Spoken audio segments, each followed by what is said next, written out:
8 مارچ خواتین کا عالمی دن۔ اس دن کی تاریخ کیا ہے اور یہ کیوں منایا جاتا ہے؟ ناظرین، تقریباً ایک صدی سے لوگ 8 مارچ کو خواتین کے لیے ایک خاص دن کے طور پر مناتے ہیں۔ خواتین کا عالمی دن ایک مزدور تحریک کے طور پر شروع ہوا تھا اور اب یہ اقوام متحدہ کی جانب سے تسلیم شدہ ایک سالانہ دن ہے۔ اس دن کا آغاز 1908 میں نیو یارک شہر سے ہوا، جب 15,000 خواتین نے کم گھنٹے کام، بہتر تنخواہوں اور ووٹ کے حق کے لیے مارچ کیا۔ اس سال بعد سوشلسٹ پارٹی آف امریکہ نے پہلا قومی یوم نسواں منایا۔ اس کو عالمی سطح پر لے جانے کا خیال کلارا زیتکن نامی خاتون کا تھا، جو کہ ایک کمیونسٹ اور خواتین کے حقوق کی کارکن تھی۔ انہوں نے 1910 میں کوپن ہیگن میں international conference of working women میں یہ خیال پیش کیا۔ وہاں 17 ممالک سے 100 خواتین موجود تھیں جنہوں نے متفقہ طور پر اس کی تائید کی۔ یہ پہلی مرتبہ آسٹریا، ڈنمارک،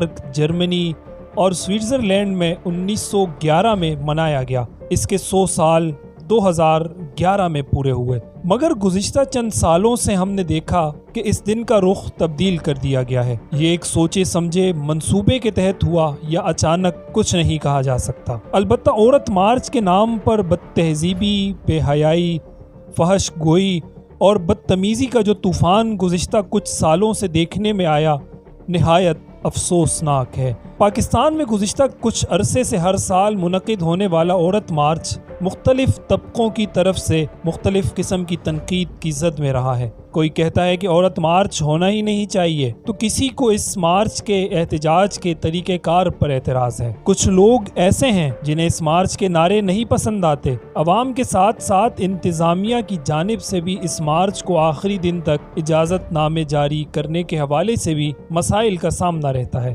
سوال یہ ہے کہ پاکستان میں ہونے والے یہ عورت مارچ مشرقی اقدار کی دھجیاں نہیں اڑاتا؟ کیا میرا جسم میری مرضی جیسے نعروں کی حوصلہ افزائی کی جا سکتی ہے؟ عورت کی آزادی اور حقوق کے نام پر یہ سب کون کر رہا ہے؟ کیا اسلام نے عورت کو بے شمار ایسے حقوق اور وہ مقام و مرتبہ نہیں دیا جو کسی اور مذہب نے دیا ہو؟ اسلامی جمہوریہ پاکستان میں اس قسم کے نازیبا، بے حیائی پر مبنی نعروں کی روک تھام کیوں کر ممکن نہیں؟ کیا رواں سال 2023 بھی اسلام مخالف نعرے لگیں گے اور ہم سن کر انسنی کر جائیں گے؟ ذرا سوچئے اور اس نام نہاد عورت مارچ کا ہر فورم پر بائیکاٹ کیجیے۔ ناظرین، عورت مارچ کے خلاف ملک پاکستان کی مختلف شخصیات نے اپنے تحفظات کا بھرپور اظہار کیا ہے۔ علامہ ابتسام الہی ظہیر لکھتے ہیں کہ عورت کو جو حقوق 1400 سال قبل اسلام نے عطا کیے، اس سے بڑھ کر حقوق کون عطا کر سکتا ہے؟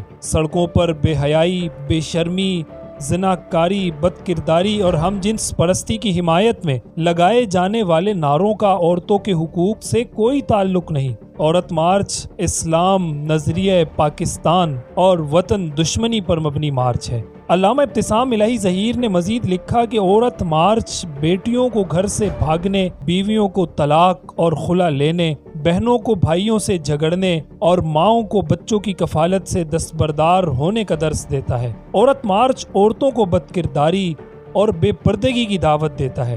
عورت مارچ دین اور شریعت سے بغاوت پر اکساتا اور مذہب و ملت اور وطن دشمن ہے۔ معروف مذہبی اسکالر مولانا فضل سبحان لکھتے ہیں کہ ڈراموں، فلموں کے ذریعے نوجوان نسل کو کیسے گمراہ کیا جا رہا ہے۔ اسلامی تشخص، مشرقی اقدار اس بے دین لابی کو بالکل ہضم نہیں۔ عورت مارچ، ویلنٹائن ڈے اور لمس میں ہالی ووڈ ڈے، کامسیٹس پیپر کا سوال، ٹرانسجنڈر ایکٹ ایک ہی سلسلے کی مختلف کڑیاں ہیں۔ اقبال کے شاہینوں کا مستقبل خطرے میں ہے۔ علامہ حشام الہی ظہیر لکھتے ہیں، ہم عورت مارچ کے خلاف کیوں ہیں؟ کیا عورت آدھی ہے یا پوری؟